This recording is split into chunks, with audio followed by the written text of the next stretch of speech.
Ready to go? Yep, let's do it. I'm set. Okay.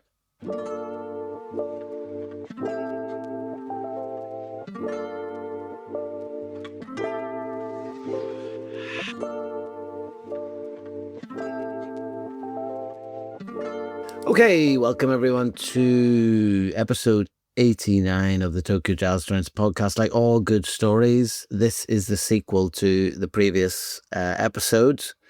Thrilling cliffhanger at the end there, which left us somewhere in the western part of Chiba, not far from Chiba Station, and we were winging our way back to Tokyo. Always on a schedule, though. Some family responsibilities there. Not such a problem for me, just swanning about Japan for a couple of weeks. But you had to get back. So where do we go next?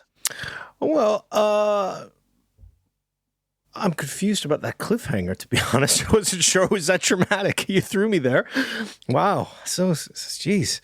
Well, I mean, what was... heavy mystery box podcasting here. Maybe you would need to go to the toilet mid-train journey. Maybe the vending machine wasn't working. I seem to recall you stopping... Running out of money with a Suica. That happened quite a few times. To buy more savory smelling pastries at one of the stations, but or looking for some melon pan, but no. You actually had you had quite a few problems with your Suica on this trip, if I remember correctly. There was more than one occasion where there was like bing, and you had to go and I had to go and top it up because there was some credit card problem or something. Nothing as bad as having the guy shout at me in Onamichi last year, but. If you want to go back. And you did deserve that one. No, but we made it. I think it was a pretty quick ride, actually, back from that. Yeah, like you said, it was the western part of Chiba. It wasn't as deep as the previous day when you went out to Mobara. And we zoomed back to a neighborhood very familiar to a lot of our listeners, Ochanamizu, famous for not just for having a couple of major universities and for sort of Tokyo historic reasons, but also for any musicians out there. There's what's kind of like colloquially called Instrument Street, which is just sort of a long street with about 30 different shops selling guitars and various instruments, including a great jazz club, Jazz Naru. Which I've been to quite a few times for some live gigs. But yeah, we stopped by Ochanamizu to go to a place that I think both of us had heard about separately from different people, but had not been there. And where did you hear about it, though? Because I got it pushed to me or I think maybe someone sent it to me, or... It appeared in a Condé Nast article. There was like a Condé Nast article about... you sent that one to me, right? The one from... Yeah, that was bizarre. Right, that's where it was, because we were kind of surprised at that, because it was sort of like, wait, this made it into that article? Like, okay. Yeah. That's curious. But I'd heard about it because, I follow a lot of like... different Japanese sort of jazz kissa geeks like ourselves who tweet or put on Instagram, but I had misunderstood because somebody put on a slow boat, and I just thought immediately no slow boat in near Kamata, which we had gone to 2 years ago. Remember the great guy's joint inside of his house. I didn't look carefully to see that it was called On a Slow Boat and was in a totally different part of town. So when I saw it like a second or third time, I thought, why do they keep putting On a Slow Boat? Or is it referring to the record that the other one is named after? And then it kicked in, oh wait, this is a completely separate place in a totally different part of town. And then I wrote it down in the notes, and then you as well found it through the Condé Nast article, and a couple other places as well. I mean, not to be pedantic, because obviously that's not my style, but certainly not. If I'm not mistaken, it's actually called On a Slow Boat 2... ... which I have to say is a slightly odd name for me, but hang on.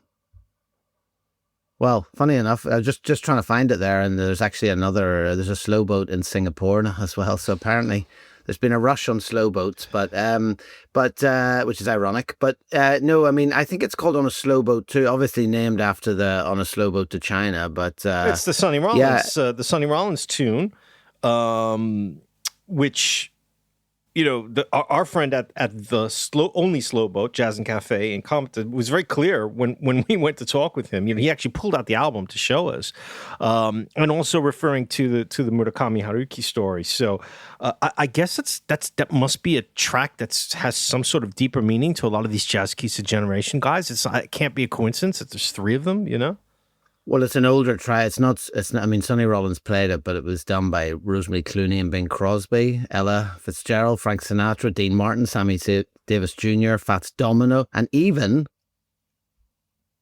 the jazz queen herself, Liza Minnelli. Okay, well, I guess you could see why I would only refer to the Sonny Rollins version then, because I'm certainly not pulling out the old.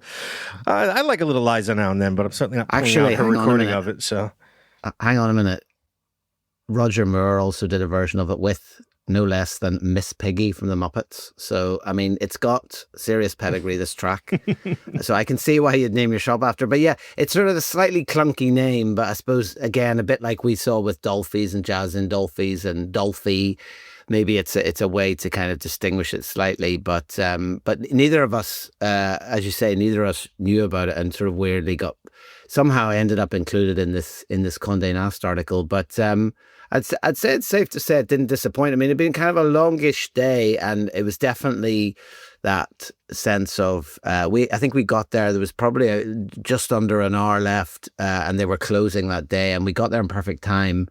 I managed to get a bit of food and a nice drink, and what a beautiful space, though, right? A bit gorgeous, of food. Gorgeous Wow, you're really underselling. Well, I had the Mama San's. You hit that curry menu gorgeous. Right away as soon as we sat down. It was so hot too. It was a very spicy curry, but it was very tastily prepared, and I had a really nice, like they had some really nice beers, like different kinds of drinks. But what a beautiful space, right? I mean, all kind of wood, big, heavy wooden counter on the left as you come in. A couple of steps, drop down, few tables. Pretty spacious. Little table tucked around the corner. Pretty very spacious for central Tokyo, actually. So it made me kind of think that I didn't ask the master this, but I was wondering if it had previously actually been a restaurant, because it didn't have that feeling of like it just felt larger than like a cafe. It's kind of like you could fit tables in there to seat 3 or 4. The way you would in a small restaurant in Tokyo. So I wonder if, and I mean, it's not as if it's not a restaurant now. I mean, they had that big food menu in addition to the sort of the curry sets that looked like they cooked up quite a few other things and pastas and whatnot. And I think one of the regular customers who was there talking to the couple that run it, she was also having her dinner there. So it's definitely like a lunch and early dinner spot. But I've got in the notes here though, and I'm trying to figure out what this means. And it could be, like you said, because we'd had a pretty intense morning going to Tea Garden and then Jazz I'm MCs. so looking forward to this. But I've got in the notes, it just says, bit mellow, ... Sunny Stitt, and then Steely Dan.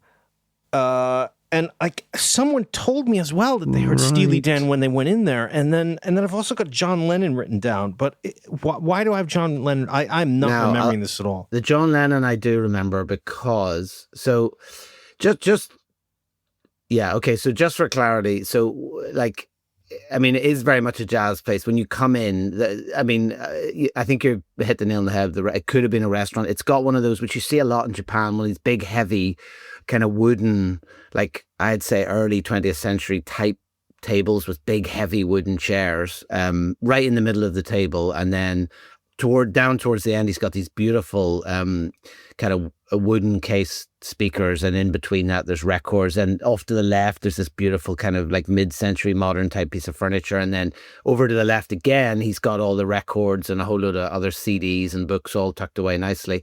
And actually on that bookshelf there was a John and Yoko book. I think that's what you're talking about with John Lennon. Okay. I think I pointed that out to you. There was like a book right down at the end, and it's got a picture of John Lennon with his arms around Yoko Ono on the sleeve of on the cover of the book. So that's probably what that is. Steely Dan, I'm not so sure, but he does also have up Janis Joplin Pearl, the album cover, in a frame. So he must like a bit of rock as well, I guess. He's clearly got his rock vibe on then, at least a little bit, for sure. Yeah. I don't recall him playing any of that though. No, like he I've got in the didn't. notes, it's a Sonny Stitt, so he was definitely digging Yeah, into yeah, yeah. the classic jazz. But and he also, I think that once we only talked to him really a little bit on the way out, maybe just about 5 minutes or so, but he also was very much a sort of an old time jazz kissa guy. Had been to like a lot of places. It was a little unclear, like whether or not he had worked in music before opening this place. Because on a slow boat, it's not that old, and it was never really one that was like widely pointed out as being like an essential place to visit in that Kanda, Jimbocho, Ochanamizu area. We've talked about so many joints in that area, right? We have Big Boy, Incas, Adirondack, whatever. And it's not one that was sort of like on that list. That's again another reason I was so surprised that it ended up in the travel article. Yeah, I've just looked at my notes, and now it does say on a slow boat. So now I'm really convinced. I'm desperate to find it. No, it is on a slow boat too. What a weird name. I'm just looking at that article actually because it also has other places. It has Studio Mule, it has Eagle, and that's the only three.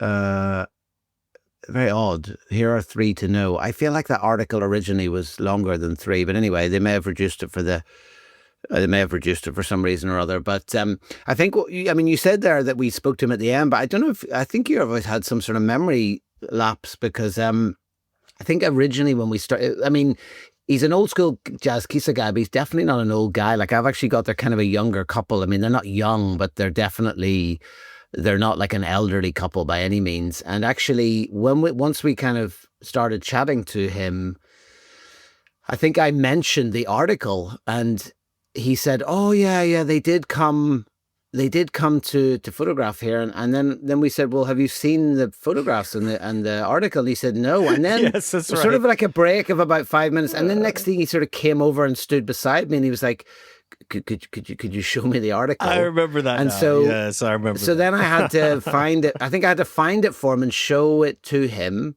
And then he went to look for it and couldn't find it. So he came back again, and like we had to work out what the quickest kind of Google search would be to get him to the article through Google in Japanese or whatever. And he finally got it. So I just thought it was really interesting that he'd obviously. He'd come in, and these people had come in for whatever reason. They'd found this place and featured his bar, but he'd never even seen the article or any of the photos. Looking up the dates too, it looks like that online version at least came out near the end of April. So it was about 2 weeks maybe before we visited. So you would think that whoever written the article just as a courtesy would have sent him the link or just said like, hey, you can you don't have to buy actually a physical copy, or we're not sending you a physical copy, but you can just read it here. You would have think they would have done that, but I guess I don't know. I'm not familiar with who it was who wrote the article, but yeah, it did seem a little odd that when he said, I was kind of surprised when that came out. It was just like, well, you featured in this quite famous magazine. You'd think you'd want to have like a bunch of copies to like show your friends and regular customers. At least I would. Well, it may only be online. I thought as a courtesy. Obviously, I've had this experience over the last couple of years with different things, and I would generally follow it up. But it is kind of common courtesy to.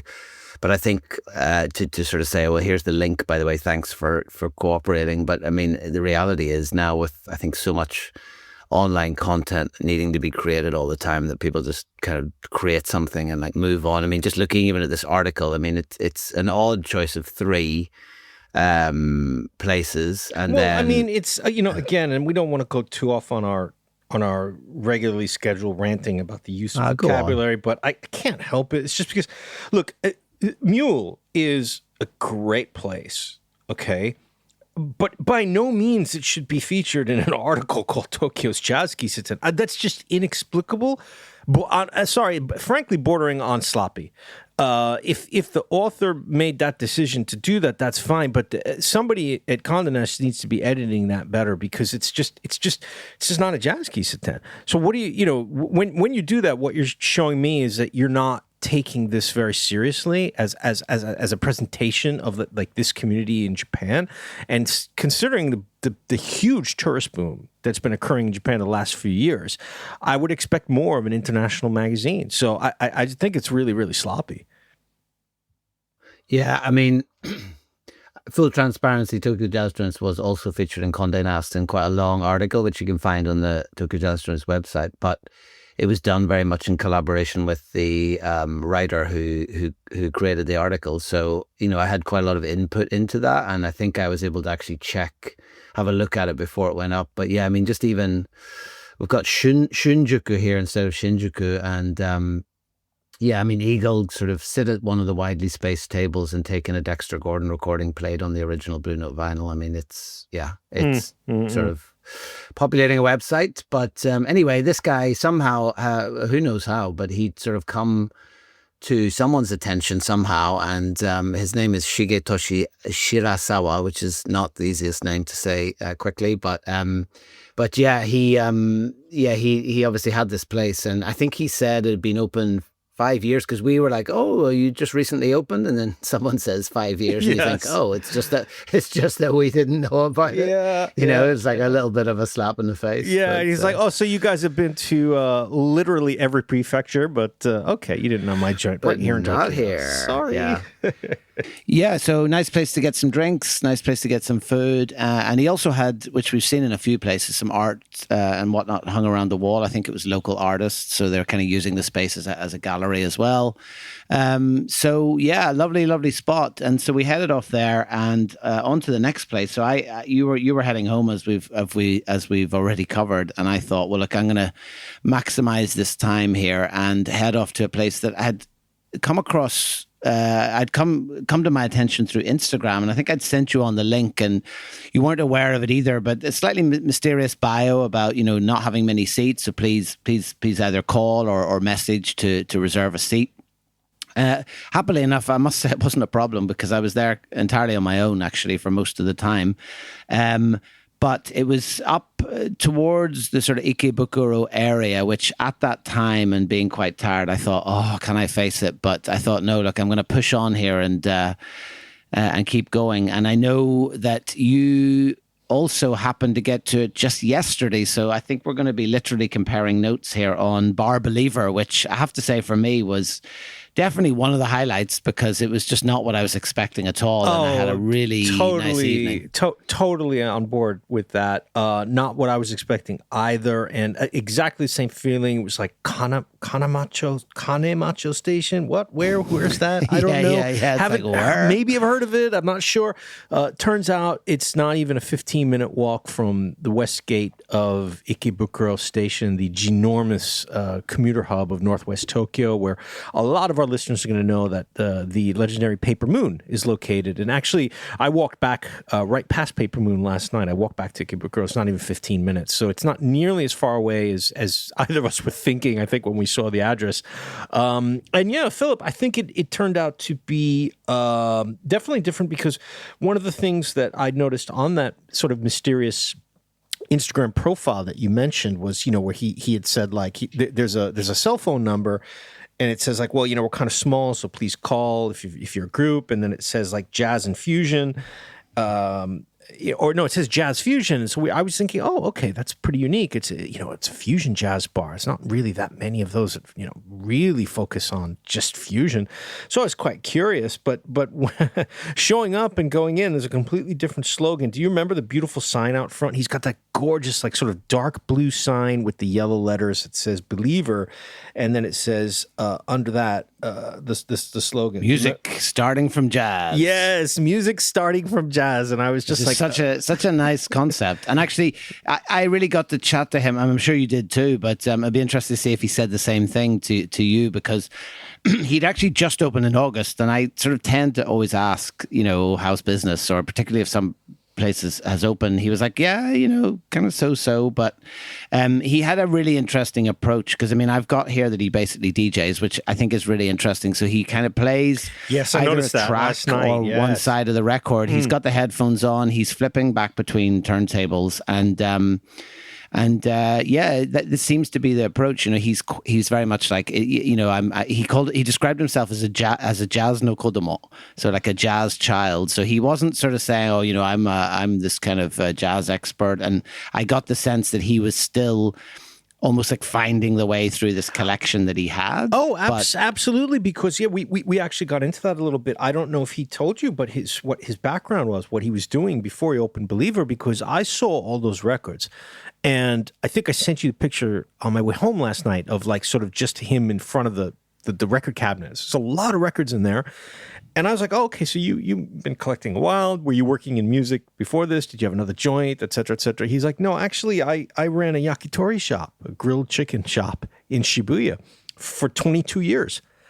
And I was like, wow, okay, he didn't seem that old. Yeah, no, I mean, I was shocked. I thought he was maybe early 30s, right? So he's obviously already, you know, he's in his early 40s, actually. And I was like, oh, okay, so you were running the yakitori joint, and meanwhile, you were collecting all these records at home. And he was like, well, actually, this collection's only half of it's mine. And I was like, the other half was like all my friends. Because I always had this dream to, as he put it, I've got it in quotation marks here, I really wanted to make a music bar challenge. He said it, we were speaking in Japanese, of course, but then he dropped that in English. You know, I want to make a music bar challenge, which I understood beautifully. And I was like, oh, okay. So he said that he wasn't really as, you know, deeply well-versed in jazz at the time, but that he was really getting into it. But he also loved fusion, but he realized that like some customers get confused. There's a certain type of Japanese jazz kisa customers, and Philip, you and I know them very well. Sometimes they're even the owners, may be a little strict in their interpretation of what is and is not jazz. Okay, so you have a whole generation of Japanese guys who love like 70s fusion groups, you know, and still go to the gigs, but you also have a whole generation where they're listening pretty much cuts off 1968. So and I recognized this last night because I walked in and he was playing a very noisy Jeff Beck record. And I was like, whoa, that's kicking. All right. Yeah, that's perfect. I walk right in and he's playing Jeff Beck really loud and nobody else is in the bar. He just opened at 7. But then right after that was Freddie Hubbard. And so I was like, okay, I got you. You're going to go back and forth with this. So really I think on his profile, it's not jazz fusion bar, it's jazz, fusion. You know, I think that's just the grammatical error, which changes the meaning completely. Yeah, I think I had the same experience. I've actually he played Shack Attack at one point. I think it's at Nightbirds, so it's like the sort of UK jazz funk band that are actually amazingly still going and still touring and still putting out records. But, you know, that's one of those bands that, funnily enough, here, you know, you often see in kind of bargain bins still. And like, you know, you're never going to pay a lot of money for a Shack Attack record. But it's always interesting to me how you hear these kind of tracks in that setting, and you think immediately like, okay, next time I see that in Belfast for $1.99 or whatever, I'm going to buy it, because, you know, because I mean, obviously you create this memory around this track, so you have this association with Bar Believer now, but also like it's a great tune. It's just sometimes you just need to hear certain records in a different context, or someone needs to play them for you, and you kind of suddenly have your ears opened in a different way to this music. And you know, I love the approach because you never, I mean, obviously, traditionally, as we've said, you know, often owners will just play like one side of a record, but, you know, that could be 20, 25 minutes. And if you're not like really digging it, then it's like, okay, you know, I'm kind of done with this. Like, what's coming next? And then as sometimes has happened to us, then the next record is also, you're not like really dying about it. So you're like, okay, this is now like 50 minutes of like stuff that is fine, but it's not really what I want to hear. Whereas with him, you sort of thought, well, look, even if I don't like this track, something else is coming very, very soon. And I just thought it was like a really kind of refreshing approach. And you know, it's this kind of blending Kisa with DJing, you know? Yeah, and that was really the unique thing too, because I've seen that a lot in the soul music bars, places like one of my favorites, Soulstream in Shinjuku, where the owner, Oki-san, will sort of, when he's there, he'll just get behind the decks and just keep pulling out singles and LPs, but playing one track, and basically having a light, casual DJ session. And a soul bar lends itself to that, but in a jazz bar, you're not really used to it. So it's sort of like he's doing this, but he's also pulling out records. Like I had it down here. I was completely shocked. He pulled out Mysteries by Keith Jarrett, which was a record he did with the American Quartet with Dewey Redman, Charlie Hayden, and Paul Motian. And it's not a record you see very often. It's kind of one of Keith's more rare ones because it came out on Impulse, but I don't think it's ever been reissued. And so he pulled that out and put a track on, and I was just like, okay, this guy's got a pretty deep record collection going on here, and yet he is doing it in this DJ style. So I was completely like, love the joint and absolutely would love to go back. And what was interesting, Philip, so while he's doing this, we're actually chatting because I got there right when he opened, and then maybe about 7:15 or so, a couple came in, looked like a retired couple, just nodded at him, said their greetings, nodded at me, went and sat at the end of the bar, put their phones down, pulled out their packs of cigarettes and ordered a cocktail and a beer and just started like talking and grooving with the music. And I was just like, oh, okay, great. So like you said, he's only been open since August, but this couple clearly have been in here several times already, and they clearly are here for the music. And I thought that's a good sign because I'm not sure. I mean, we didn't really describe like the shape. It's an odd building. It's a freestanding 2-story square building with Believers on the first floor, and then there's steps in the back of the building that go up to what's clearly an apartment, and you could see from the window somebody had like hung their laundry by the window for the sun to dry it. Like, funny you should say that because it actually used to be a coin laundry. So the Bar Believer on the ground floor used to be, it was like a laundrette basically, or a coin laundry, because I asked him, is the place new? And he sort of said, oh no, it used to be a coin laundry. He's like, there's very little evidence of that apart from this laundry hanging on the second floor. Really funny. That's but it's really just funny. Yeah. It's like one of those long sort of narrow spaces like you get in so many bars in Japan, with just counter seats. I think there's maybe like 8 or 10 seats if you're lucky, and then the toilet's down the far end. And as you said, that whole back wall is kind of records and drinks, and then he has these Technics turntables set up, and they have these kind of red, like the red plastic shells on them, and which again, not something you see in so many jazz bars or jazz kissa, but right. But then he's also got the classic jazz kissa sort of like row of about 12 books, about like jazz record collecting and a couple of like old jazz magazines, and so you could see he was probably thinking like, okay, I've been to a bunch of jazz kissa. I've got these old books, or I've picked them up used. I'm going to put them up here on the counter. Probably, and also like he said, he's studying them too because he's not a lifelong, jazz collector. So he's got the books there, but behind it, those sort of like, I noticed that too, those red DJ Technics decks. And so it was a very, very interesting mix. And then right next to it, though, like a huge picture, a couple of huge pictures. One was of Chet Baker, one was of Coltrane. And then at the end of the bar, I was super happy to see a framed Mal Waldron album jacket. So it was like you've got this interesting mix of this old jazz kissa style that he's brought in, but also like the new vibe. So I mean, it was a really, really happy surprise to get there, and I loved it. Yeah, I had a great time there, and obviously it's named not after the Billy Harper album, but the John Coltrane Believer album. Which I think he also has up as well, but which you very very coincidentally happened to just buy a couple weeks later. Coincidentally, no, of course, yes, no. I didn't have Believer, so I did buy it in Japan. I did also just recently buy the Believer Billy Harper off Yusuke in Universe Sounds, and even though I'd probably not be able to pick it up for certainly a good few months at least. Going behind the curtain there. Yeah, but anyway, I got to chat to him, and what was really thrilling was once I started to explain to him why I was there and what we do, and he was kind of like, wait a minute. And of course, then he went online and he found a picture of the book, and he's turned his phone. He was like, Corey?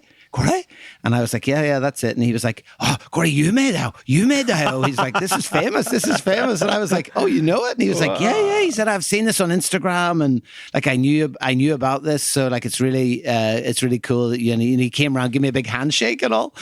And I gave him a few stickers and a badge or whatever, and got some cracking photos as well. So great. Hopefully he'll be in a second book. That's so great because when I walked in, I immediately just said, cut to the chase. I was like, hey, my buddy was here last month and he was taking pictures and we do this jazz project. He knew right away who I was referring to and had a big smile on his face. And so, we immediately just, did the Japanese greetings, followed each other on Instagram. And he remembered the conversation that you had right away, which was great. It was a good thing that it wasn't delayed by like 6 months. But it was really interesting too, because Philip, like I was saying, like Kanamecho, just one stop from Ikebukuro, but definitely a separate neighborhood.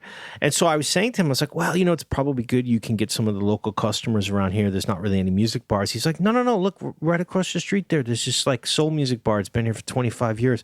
And immediately I was thinking like, Jesus, Japan, man. It's just, it's unbelievable. Like random bland neighborhood, in the northwest part of Tokyo. And there's like 2 kick-ass music bars just right there. And he was also saying because he's open until 5 a.m., especially on like Friday and Saturday, when people who are out drinking in Ikebukuro miss their train, which is a very common occurrence from my memory of living near there, you'll get people because you can walk 10, 15 minutes. And so he gets people coming in at like 2 a.m, and I was thinking, well, that's probably a good business plan, but that's a long shift. That's 10 hours you're behind the counter plus the setup and cleanup. So you're looking at a 12-hour shift, basically 5 days a week. That's strong dedication, to making the bar work. And he does it all by himself. So it's further evidence that Tokyo is actually the city that never sleeps, never mind New York. But anyway,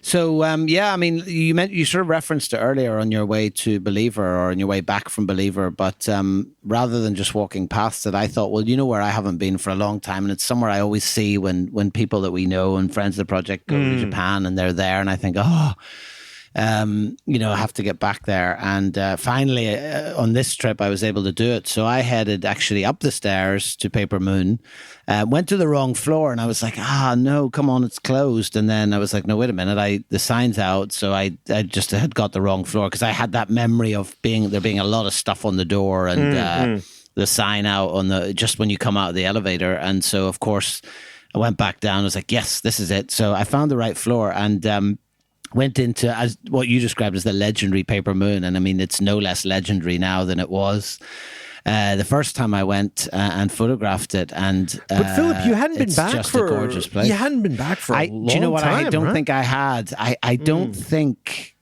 I may have been once, but I'm fairly certain that the only time that I'd been there was when we went and I photographed it. And obviously, one of sort of more noteworthy photographs in my mind, at least in the book, is the one of the customer asleep, his head on the counter. Oh yeah. With the Ornette Coleman record, the Ornette Coleman sleeve, and that was the week that Ornette Coleman had died. Yes. So I kind of thought, wow, this is such an interesting, mixture of elements, and I love that photograph, and I'm pretty sure that was the last time. So that must be, gosh, that's 8 years. Yeah, it's a long time. Like, it's a long time. I mean, I've been back so many times, either on my own, if I'm ever up in that part of town, or like a lot of our, good friends and supporters of the show, shouting out to Professor Ben in California, to Bart down in Birmingham, Alabama, to Martin in the Netherlands, and even some local friends. I've been back, on and off, taking people there or just stopping by on my own. So it was kind of shocking to me that you hadn't been back, because to me, Paper Moon is sort of one of my regular like spots. If I have a day out in Tokyo, remotely near Ikebukuro, I almost feel like I have to go by there just because I don't know how much longer it's gonna be open.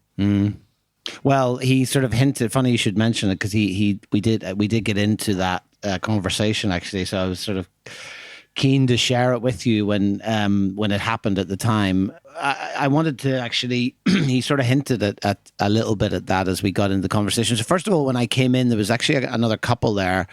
I was another couple. There was a couple because I was on my own, but there was it was like I think he was like a French guy, and he was with a Japanese woman. I couldn't quite work out. Like it didn't seem like a couple, and then I sort of got the sense that she was kind of like a guide, but like she was younger, or maybe it was like a friend of a friend. It was sort of, it just didn't feel like a couple, but. anyway, so and she was kind of talking to the owner in Japanese, and then it became apparent that he didn't really speak Japanese, but he had never been to a jazz place, so he was just like going wild. He was like, "These places are wild," and like, da, da, da. And then I Yes, think they I are. couldn't resist sort of chipping in because he was asking about other ones, or she was asking about other ones, so I sort of chipped in and said, "Oh, look, I've been going around these places, my friend, and da da da. And like, if if you're interested, there's this, and also there's Kusanose's Jazz Kisa book, and he wasn't aware of either of those, so he was like really a newbie to the whole thing. And so they chatted for a bit, and I have to say, part of me was like, oh, it would have been so nice to just be here on my own. And then, of course, not long after they actually left, and so I was just left with Yamamoto-san, and at that point, I kind of introduced myself, and actually, I showed him the pictures that I'd taken, of him back then, and whether he was complete. I think I mentioned you as well, and I can't remember exactly like how much he. Sometimes the owner's like, oh yeah, but you sort of get the sense that like they're not really 100% sure what you're on about. But he's an old guy now. I think he said he's 78, and I was telling someone the other day because like my dad is 78, but there's something about these guys like I can't associate the two. Like I can't think like this man with this white hair on the sides and these little glasses running this jazz place is that could be my dad. I know exactly. Like, you can't join the two, right? It's that is so right. Yeah, because you just think like, I don't know why it is. Maybe it's just because it is our fathers, but they just seem so much older. Maybe because their careers were so different. They've been retired. Like my dad's been retired forever, basically. You know what I mean? And it's like the thought of him getting up every night to go stand behind the bar and provide drinks and put on jazz records, just like unfathomable, But for these guys, it's like, how many decades have they been doing it? And, like we said before, not to be maudlin, but it's like, what are they going to do? Like, what else are they going to do if they retire? Nothing. So they're just going to sit at home. He seems acutely aware of that. I mean, they've been open since 1982, and there's a couple of things that came up in the conversation, which, I thought, well, first of all, one of them is, they opened in 1982, and actually he got chatty, said, look, I'm 78 now, like I'm getting older.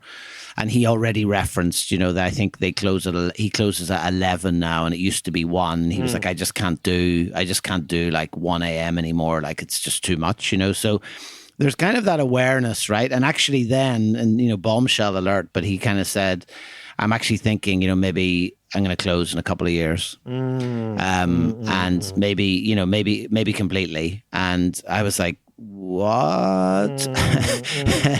And so I kind of, then a couple of times I started joking, about, 50th anniversary. I said, oh, I'll be back. I can't wait to come back for the 50th anniversary. And he was like, oh, I don't know if I'm going to make it, we're going to make it that far and everything else. But like you say, then also, what else would he do? But then I sort of said, well, what about, do you think about maybe someone taking over and running it? And he was like, well, yeah, I've thought about that. But then, and funny enough, he referenced, which you'll obviously be familiar with, but he referenced this thing of like, if someone takes over, they're going to hike the rent up, and they're going to want to do this and this and this and this. And yeah.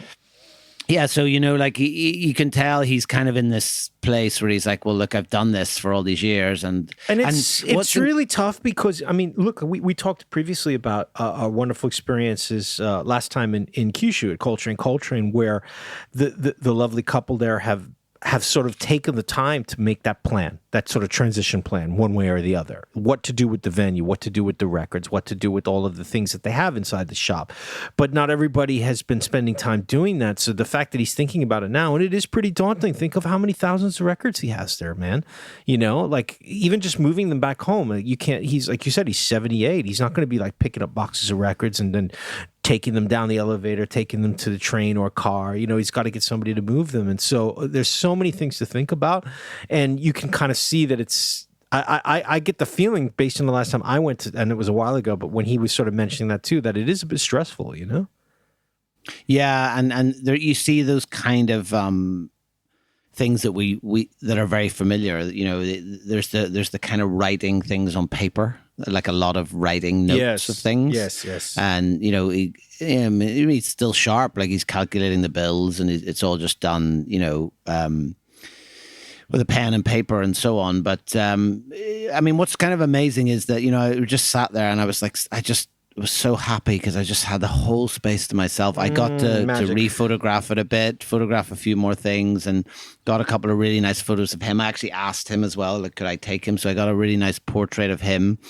But what's incredible is he's just still playing like heavy records too, and like loudly. Yeah, he's playing heavy, loud, and also for people who've not been or forget when we've talked about it way back when, but he is one of the few jazz joint owners who's got a very, very significant collection of Japanese jazz. And I know people who are definitely, I think, we'd be familiar with our good friends from BBE, Mike and Tony, and also DJ Otsuka, who, big Japanese jazz collectors. Times that these people have been there, they've been like, whoa, you've got originals of this. You know what I mean? And you're like, okay, if you guys are impressed by his original collection, that means he's got a deep one, because not a lot of Kisa 10 jazz Kisas have that, right? So he's got a deep jazz collection. He plays it loud.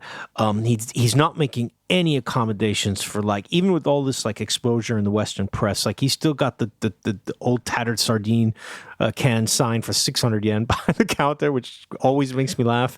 It's just a completely authentic place.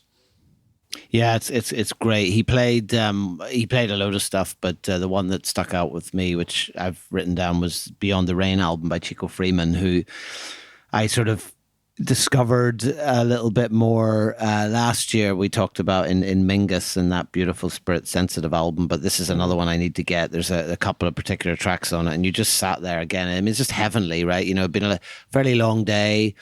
You're like, should I go up? Should I just go home? And you're sat there and you think, I'm so glad I made the right choice. And I had bought some records too, I think, that day. And, he was sort of tickled by those. He was like, oh, let's see what you've bought. And I think there's I think there might have been 3 Blind Mice or something. So he was kind of tickled by those as well. And we just had like a really nice chat, really nice time. And then I said to him, look, I don't want to keep you, because it was getting to like, I think it was about 10:30 or something, and I was conscious that he was closing. I thought, well, look, it's just me here, and probably if no one else is here, he can get off early. So I said, I kind of wrapped up and gave him. I think I gave him something. We exchanged cards or whatever, and I mentioned about this, Japanese book coming out, whatever, and kind of off I headed. And yeah, I mean, it was just. Happy to get back. I need to go up there and bring him a copy then, because now that you showed him all the photos and stuff, like, I think it would be great. Yeah, I'll make that. I'll get that on my list to go give him a copy.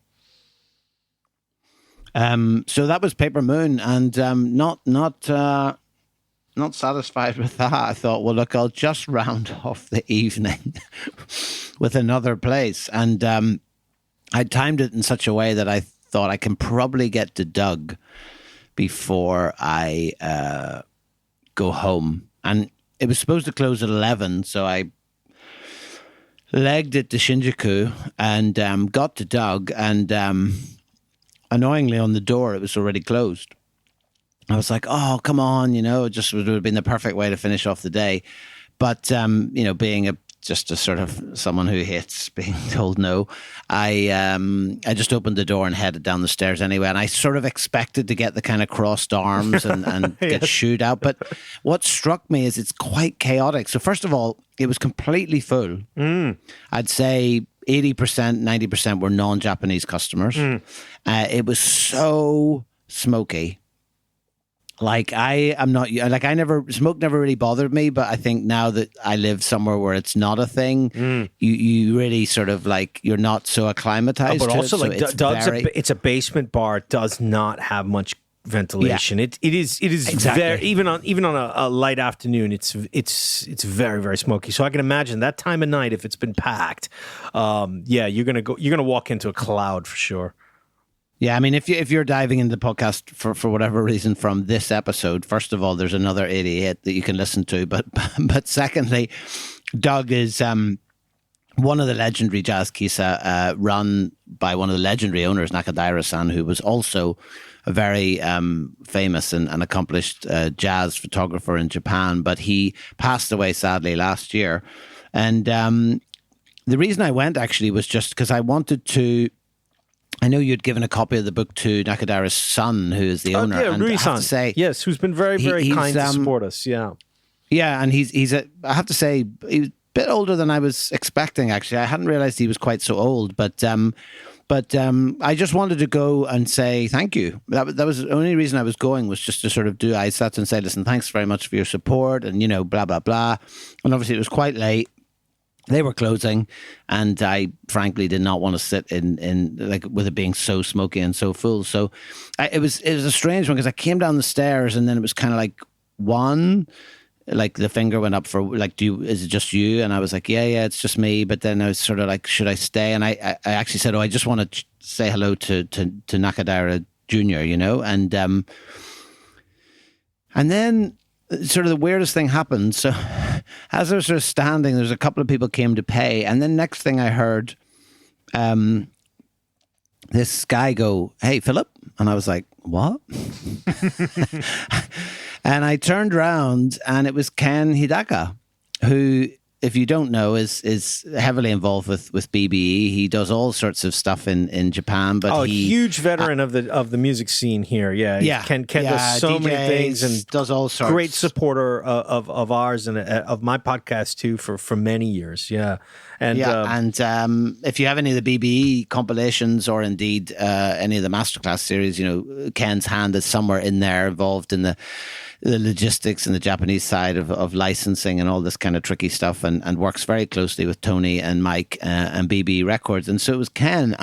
I was like, "Oh, hey, how's it going?" He's like, "What are you doing here?" Like, he was sort of as surprised to see me as I was surprised to see him. And he was just leaving. And I was like, "Oh, hey, how's it going?" And we chatted, and he said, "Oh, do you know Alina?" And so he turned to this woman that he was with, and just to make it even more bizarre, he was with Alina Bijezinska, who is the Ukrainian jazz musician. She obviously plays the harp. She has records out on BBE. And the weirdest thing was, I literally had seen her like 2 weeks previously in Belfast at a gig here where they were doing a tribute to the music of Alice Coltrane. So just coming into Doug to expect to give, you know, do some greetings with Rui, I ended up running into Ken, and not only he was with Alina. So we sort of had a chat to her, and I had a chat with her and him. And then she said, "Oh, actually, would you mind?" So then we had to go back in, and I had to take a photograph of her and Ken sitting in front of the picture of John and Alice Coltrane that was on the wall, which beautiful. may or may not have been taken by Nakadaira-san. I'm not sure if that one particularly was. Oh, no, I'm certain that it was. Yes, I'm certain it was. It was hanging in yeah, there. I guess so. But so yeah, it was just a really, really bizarre end to the evening. It's so funny because, you know, like you said, I had begged out after on a slow boat at around 7:30 or something that night, right? So I, you know, zoomed all the way back to Yokohama, and then I think it was probably even, I can't remember now, but maybe the next morning I woke up to just like, "Whoa, you missed a good nut," or something like that, you know? And then you sent me the photos, and I was like, "God damn it." And then it was so funny because when you told me who was in of course I know Ken, but Alina, I introduced a couple of her tunes on my podcast a few years ago. She's got a great thing going called the Hip Hop Collective. And she records. She's put out a couple, I think, albums, and then there was like a long remix album as well, which I really dug. The most recent one is with Tony Kofi on sax, and it's some beautiful tunes. Yeah, so worth checking out. Yeah. She was just there. I think she said her daughter. I think it was her daughter is actually in Japan studying, so she wasn't even there for professional reasons. She was just there. To visit Japan. So she'd been around, I think she was been to something, she said, and she was heading to some, maybe was it Madame Butterfly or something like that a couple of days later, and she was just going around. Obviously Ken was showing her around, and they were in Doug, and yeah, I mean, it was just a really weird and wonderful way to end the evening. And actually after they left, I just had a quick chat with Nakadaira-san Jr. and just said, you know, thank you and appreciate your support. And he pulled down his mask and he had a chat. And I said, like, I'm really sorry to hear, you know, he said, "Oh, my father died last year." I said, "Yes, I'm aware and I'm really sorry." And he said the loveliest thing. He just said, "Well, you know, it is actually really sad and it was really hard." But he said, "My father's up in heaven and he has lots of friends up there. Oh gosh. And I just thought, Oh, I was like, stop. So yeah, at the end of a long day, and I can imagine Right? like a couple of drinks and being jet lagged. I would have had waterworks. I mean, my God. already emotional, tired, Oh, jet yeah, lagged, for and then sure. someone drops that one on you. So yeah, it was a very, very busy day, very intense day. A lot of jumping on and off trains and running around. But as always, just worth every single second and every single yen. And a great way to finish episode 89, which picks us up for episode 90, where I'm off on my own this time, unfortunately, because you do also have to do work to pay rent and everything else, like the rest of us. And you weren't able to accompany me, but I headed up to the wonderful, wonderful city of Sapporo, somewhere that we've both been together. An absolute gem of a town, yes. And oh gosh, yeah, we've got a bunch of great spots there, because I think most of those places you went were ones that I had visited when I had my 25th Japan anniversary a couple years ago, but there were definitely two more that you found and scouted out on your own, which I was very jealous about. So yeah, we've got a lot of time. I think that's about 2 or 3 episodes to dive into Sapporo. Exactly. So anyway, that's all for episode 89. Stay with us. There's lots more episodes to come. Go back and listen to the other ones if you haven't already heard them. Share it with your friends and family and other people that you don't like. And yeah, we will see you in episode 90. James, in the meantime, have a good couple of weeks, and I'll talk to you really soon. You bet, buddy. Look forward to it. Take it easy.